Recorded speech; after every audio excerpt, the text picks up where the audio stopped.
Bonjour la France. What the fuck? Vous nous parlez de quoi ce matin, Bertrand? Eh bien, je vais vous raconter une histoire qui aurait toute sa place le samedi vers 20h sur C8, tellement elle est incroyable. Salut les terriens! Dans un instant, le reportage de Raquel Garrido. Elle a passé 24 heures en immersion dans un club libertin. Mais d'abord, on passe à notre invité du samedi 20h. Cette semaine, Samuel Moss. À 23 ans, cet homme a survécu à 16 jours de dérive dans l'Atlantique. Il va nous raconter son histoire. Vous allez retrouver votre voix. Ouais, c'est bon, on stoppe la casse là, je m'arrête pour l'imitation, j'ai explosé mon quota de la semaine de toute façon. Voici donc l'histoire de Samuel Moss.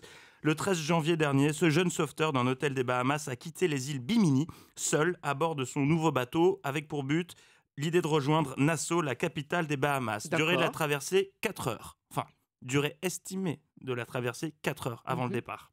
Mais tout ne s'est pas passé comme prévu, vous l'imaginez, sinon il n'y aurait aucun intérêt pour vous à écouter cette histoire. Voilà. Alors qu'il naviguait tranquillement, son embarcation est tombée en panne d'essence.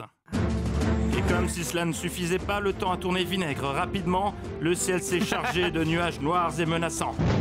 La mer, déchaînée comme Mathilde Terrier apprenant une rupture de stock de Côte-du-Rhône au Selfe d'Europe, a heurté le bateau de Samuel. Dans le fracas, l'immense vague a englouti les dernières rations de survie du jeune homme et menacé de faire couler son embarcation. Mais c'est terrible, le pauvre. Oui, après plusieurs heures sans nouvelles, sa famille a déclaré aux autorités la disparition de Samuel. Au même moment, Samuel se débattait avec les vagues et tentait tant bien que mal de maîtriser la direction de son embarcation à l'aide de son ancre et d'une voile de fortune en toile. Ce n'est que 16 jours plus tard, au terme de 2 semaines de calvaire, que Samuel a été secouru au large de West Palm Springs en Floride, à l'opposé de sa destination initiale.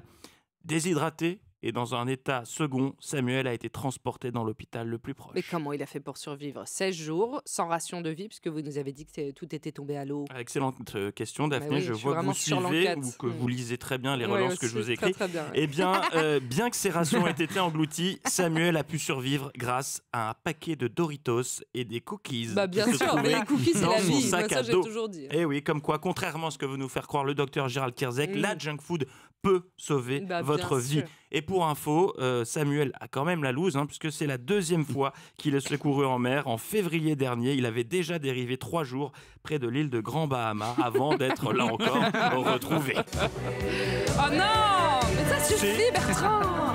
Je fais ce que je veux. Vous avez un problème. Cette discothèque de Bertrand Chameroy. Avoir 50 ans est un problème? Mais je vous remercie. Et j'en peux plus. Bon, allez, ça a dû faire plaisir à quelques auditeurs, peut-être.